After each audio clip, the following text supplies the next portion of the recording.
पिछले कुछ महीनों से सैंडलवुड मूवीज ने बॉक्स ऑफिस पर जो आग लगा रखी है वो बुझने का नाम नहीं ले रही।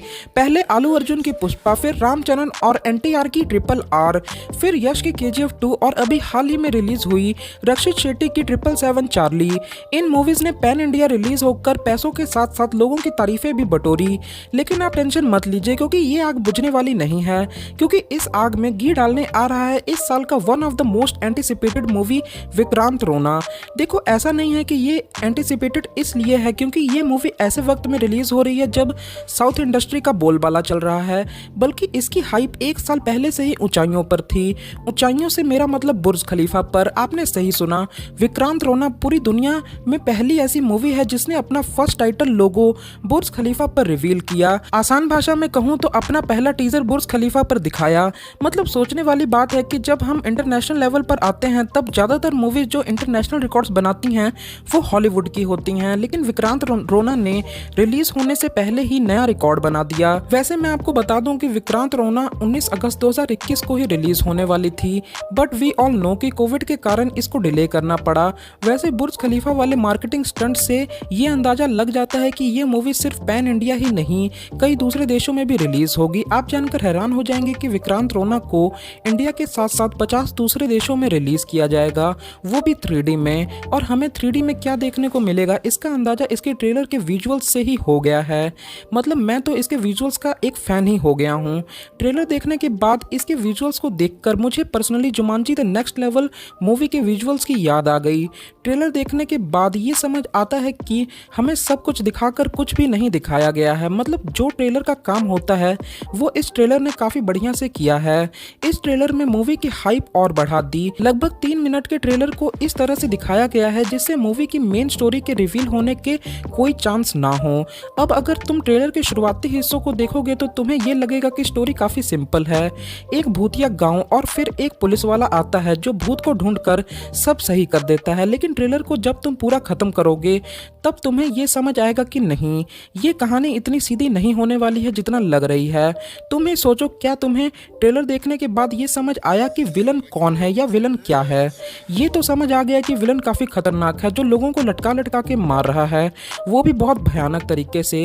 लेकिन पूरा ट्रेलर देखने के बाद ये क्लियर नहीं हो सका कि विलन है कौन।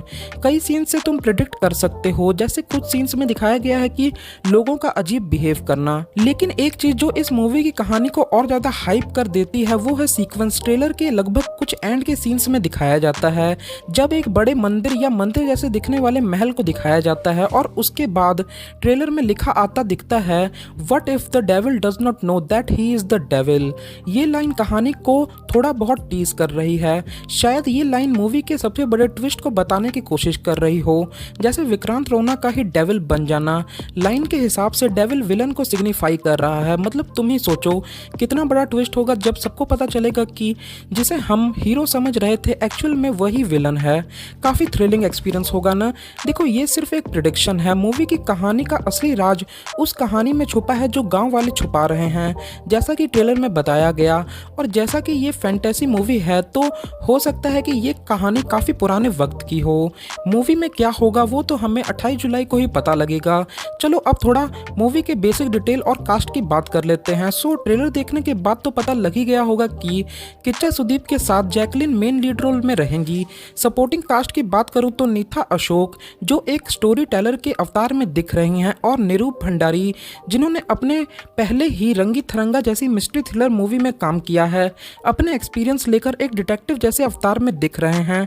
इनके अलावा मधुसूदन राव भी हमें दिखेंगे। मिस्टीरियस स्टोरी और विजुअल्स के बाद जिस चीज ने मुझे इस मूवी के लिए बहुत ज्यादा एक्साइटेड कर दिया है वो है म्यूजिक। मतलब म्यूजिक हर सीन का हाइप और 2 गुना बढ़ा देती है। आखिर म्यूजिक इतने हाई लेवल के हों भी क्यों ना, क्योंकि म्यूजिक कंपोजर बी अजानीश लोकनाथ हैं जिन्होंने कई बड़े कन्नड़ मूवीज में म्यूजिक कंपोज किया है।